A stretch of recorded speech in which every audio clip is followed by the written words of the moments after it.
नमो नमः। विद्यार्थियों, आप सभी का स्वागत है संस्कृत कक्षा में। और आज हम आपसे चर्चा करने जा रहे हैं बीए भाग तृतीय के पाठ्यक्रम में सम्मिलित तर्क संग्रह, जिसे कि श्री अन्नम भट्ट के द्वारा लिखा गया था। उस तर्क संग्रह के अंतर्गत हम पढ़ रहे थे अनुमान प्रकरण के बारे में। और अनुमान प्रमाण के बारे में पढ़ते समय पर हमने ये जाना था कि अनुमिति क्या होती है, अनुमान क्या होता है। अनुमान के दो भेदों के बारे में भी हमने अध्ययन किया था, स्वार्थानुमान और परार्थानुमान। जब हमने परार्थानुमान का अध्ययन किया तो परार्थानुमान में हमने ये जाना था कि जब हम स्वयं जब हम किसी चीज़ का अनुमान करते हैं और जो हमने अनुमान से ज्ञान प्राप्त किया था, उसी अनुमान के ज्ञान को जब हम दूसरे को बोधित कराते हैं, उसके दूसरे को उसके बारे में सिखाते हैं, बताते हैं, तो उस समय हम जिस प्रकार से 5 प्रकार के वाक्यों का प्रयोग करते हैं वे पंचावयव वाक्य कहलाते हैं। और आज हम अध्ययन करने जा रहे हैं कि ये पंचावयव वाक्य क्या होते हैं, किस प्रकार के होते हैं, और ये पंचावयव वाक्य के माध्यम से हम अनुमान को कैसे परिपुष्ट कर पाते हैं। तो पंचावयव के 5 अवयव कौन कौन से हैं उसके बारे में सूत्रकार लिखते हैं। प्रतिज्ञा, हेतु, उपनय, निगमनानि पंचावयवाः। प्रतिज्ञा, हेतु, उदाहरण, उपनय, निगमन, पंच अवयवाः, ये 5 प्रकार के अवयव होते हैं। पहला है प्रतिज्ञा, दूसरा है हेतु, तीसरा है उदाहरण, चौथा है उपनय और 5वां है निगमन। प्रतिज्ञा, हेतु, उदाहरण, उपनय, निगमन, ये पंच अवयव वाक्य जो है पंच अवयव हेतु हैं। ये पंच अवयव हेतु किस किस तरह के होते हैं? तो सबसे पहले बात करते हैं प्रतिज्ञा। तो जैसे हम जब कहते हैं कि एक पर्वत पर हमने धुएं को देखा और धुएं को देख करके हमने उन्हें कहा कि यह पर्वत अग्नि से युक्त है। जैसे कि रसोई घर में से जब धुआं उठ रहा होता है चिमनी में से, तो दूर से देखते हुए व्यक्ति कहता है कि उस रसोई घर में जरूर कुछ ना कुछ बन रहा है, अग्नि प्रज्वलित है।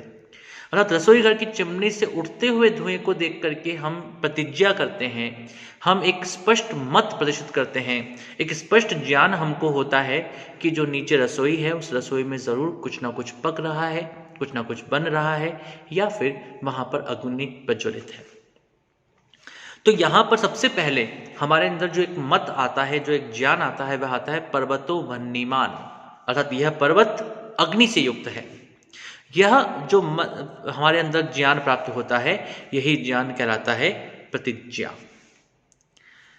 प्रतिज्ञा सबसे पहले हमारे अंदर चिंतित होती है। अब प्रश्न आता है कि जब हमने किसी को कहा कि पर्वतो वह्निमान, पर्वत अग्नि से युक्त है, तो वो प्रश्न करेगा कैसे, और इस कैसे का ही उत्तर हम उसे अगले 4 वाक्यों में देते हैं, 4 उदाहरणों के 4 हेतुओं के माध्यम से देते हैं। तो प्रतिज्ञा सबसे पहले हुआ। अब प्रतिज्ञा के बाद में प्रश्न होगा कारण, क्या कारण है कि हम पर्वत अग्नि से युक्त है ऐसा कह रहे हैं? तो वो कहते हैं धूमवत्वात् इति, क्योंकि यहां पर धुआं दिखाई दे रहा है, धूम से युक्त है, धुआं हमें दिखाई दे रहा है, इस कारण से हम इसे कहेंगे कि यहां पर अग्नि है। फिर उदाहरण, उदाहरण हम देंगे किस प्रकार से? तो हम उदाहरण के रूप में ये कहेंगे कि देखो यो यो धूमवान स स वह्निमान, जहां जहां पर अग्नि होती है वहां वहां पर धुआं होता है, या जहां जहां पर धुआं होता है वहां वहां पर अग्नि होती है। एक उदाहरण हमने दिया, और उदाहरण को परिपुष्ट कैसे किया? हमने कहा महानसम, महानसम अर्थात रसोई घर। तो पर्वत पर धुएं को देखा और धुएं को देख करके हमने किसी को कहा कि देखो वह पर्वत अग्नि से युक्त है। उसने पूछा कारण क्या है? तो हमने कहा क्योंकि यहाँ पर धुआं है। और फिर हमने उसका उदाहरण दिया कि जहां जहां धुआं होता है वहां वहां अग्नि होती है। क्या तुमने कभी रसोई घर में इसको नहीं देखा? तो जिस प्रकार से रसोई घर में धुआं निकलता हुआ दिखता है, अर्थात वहाँ पर अग्नि प्रज्वलित हो रही है, ऐसा हम मानते हैं, स्वीकार करते हैं, ऐसा हमने बार बार देखा है। इसलिए यहाँ पर भी हमको धुआं दिख रहा है, इसलिए यहाँ पर भी अग्नि है। तो यो यो धूमवान स स वह्निमान यथा महानसम इति उदाहरणम। जहाँ जहाँ धुआं होता है वहाँ वहाँ अग्नि होती है, जैसे रसोई घर में यह उदाहरण है। और फिर आता है उपनयः। एक तरफ रसोई घर की स्थिति थी, एक तरफ पर्वत की स्थिति थी। उन दोनों को उपनय, उन दोनों को नजदीक लाना। उप कहते हैं समीप, नय मतलब होता है लाना। तो समीप कैसे लेकर के आएंगे? तो हम कहेंगे तथा च अयम। जिस प्रकार से वहां पर आपने धुएं को उठते हुए देख करके आपने माना था, आपने देखा था कि वहां पर अग्नि के कारण से ही धुआं उठ रहा था, उसी प्रकार से तथा च अयम, उसी प्रकार से यह है, उसी प्रकार से यह पर्वत है, उसी वजह से पर्वत में जो उठता हुआ ये धुआं है और उस धुएं के पीछे कारण भी अग्नि ही है। निगमनम तस्मात् तथा इति। और तस्मात् तथा इति अर्थात इसलिए यह पर्वत अग्नि से युक्त है, वह्नि से युक्त है, यह निगमन है, यह उसका निचोड़ है, यह उसका संक्षिप्तीकरण है। तो सबसे पहला प्रतिज्ञा थी पर्वतो वह्निमान, यह पर्वत अग्नि वाला है। फिर उसका हेतु, उसका कारण दिया धूमवत्वात्, क्योंकि यह धूम वाला है, धुएं वाला है, यहाँ पर धुआं उठ रहा है। फिर उसका उदाहरण दिया कि जो जो धुएं से युक्त होता है वह अग्नि से भी युक्त होता है, जैसे रसोई घर में हम देखते हैं कि अग्नि में से धुआं निकलता हुआ देखते हैं। और फिर उसके बाद में उसका उपनय करते हैं, अर्थात उनको समीप लेकर के आते हैं कि जैसे रसोई घर में धुआं के पीछे कारण अग्नि होता है, धुएं को देख करके हम अग्नि का अनुमान लगा लेते हैं, उसी प्रकार से यह पर्वत भी धुएं से युक्त है, अतः यह भी अग्नि से युक्त है। और इसको, उपनय को, उन दोनों को नजदीक ला करके एक साथ रख करके फिर हम अंत में कहते हैं इसलिए यह पर्वत भी वह्निमान है, यह पर्वत भी अग्नि से युक्त है, यह निगमन होता है। तो प्रतिज्ञा, हेतु, उदाहरण, उपनय और निगमन, ये 5 ऐसे वाक्य हैं, ये 5 ऐसे अवयव हैं जिन अवयवों के द्वारा हम किसी अन्य को अनुमान करा सकते हैं। अतः परार्थानुमान जो है, उस परार्थानुमान के ये 5 अवयव होते हैं।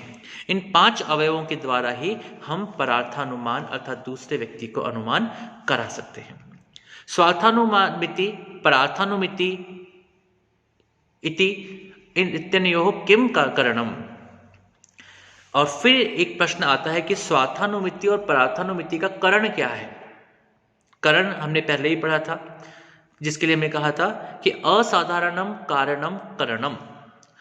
असाधारण कारण जो है वही करण कहलाता है। ऐसा कारण जिस कारण के बिना उसकी उत्पत्ति नहीं हो सकती, उसे ही करण कहते हैं। स्वार्थानुमिति, तो उसके बारे में यहां पर कहा जाता है कि स्वार्थानुमिति परार्थानुमित्योः लिंग परामर्शः एव करणम। स्वार्थानुमिति और परार्थानुमिति, इन दोनों का लिंग परामर्श, जिसके बारे में हमने पहले भी बात कही थी कि लिंग परामर्श ही अनुमान का करण होता है, वह लिंग परामर्श ही यहाँ पर स्वार्थानुमिति और परार्थानुमिति का भी करण होगा। तस्मात् लिंग परामर्शो अनुमानम। और इसी कारण से जब अनुमान का लक्षण हम पढ़ते हैं तो हम कहते हैं कि लिंग परामर्शो अनुमानम।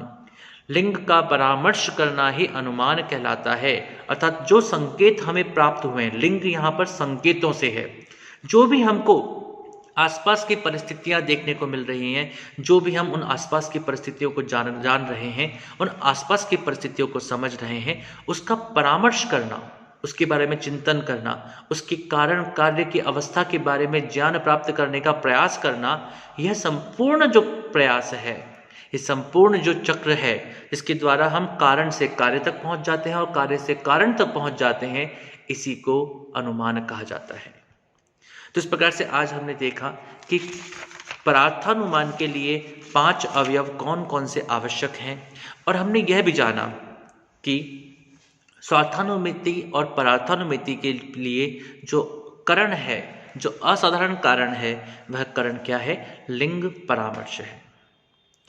अगले वीडियो में हम जानेंगे विद्यार्थियों कि ये लिंग कितने प्रकार के होते हैं और ये संकेत कितने प्रकार के होते हैं, अर्थात ये किस प्रकार से अनुमान तक पहुंचाने में हमें मदद करते हैं, उसके बारे में हम अगले वीडियो में आपसे चर्चा करेंगे। तब तक के लिए नमो नमः, शुभम भवतु, पुनर्मिलामः।